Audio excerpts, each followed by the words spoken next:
জীবনের অর্থ কি? আপনার জন্ম হয়েছিল বস্ত্রহীনতার মধ্যে দিয়ে এবং আপনার মৃত্যু হবে বস্ত্রহীনতার মধ্যে দিয়ে। আপনি পৃথিবীতে এসেছিলেন অত্যন্ত দুর্বল হয়ে।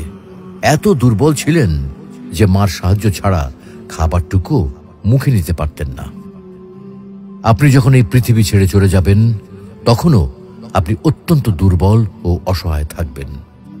তখন আপনার কাফনের কাপড়টুকু আপনি নিজে পরতে পারবেন না, আরেকজন আপনাকে তা পরিয়ে দেবে। যখন আপনি এই পৃথিবীতে এসেছিলেন তখন আপনার অর্থ সম্পদ কিছুই ছিল না।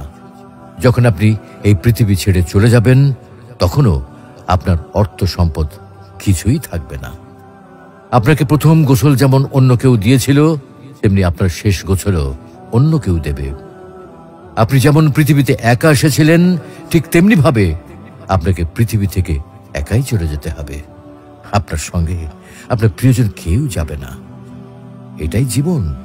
হ্যাঁ, এটাই তো জীবন। তাহলে কেন এত মারামারি, এত সংঘাত, এত হানাহানি? কেন এত বিদ্বেষ? কেন এত হিংসা? কেন এত বেইমানি? তাই সকলের প্রতি দয়াশীল হন, সকলকে আপন করে নিন এই ক্ষণিকের যাত্রায়। জীবন খুবই সংক্ষিপ্ত, সুতরাং জীবনকে মহৎ কাজে উৎসর্গ করুন।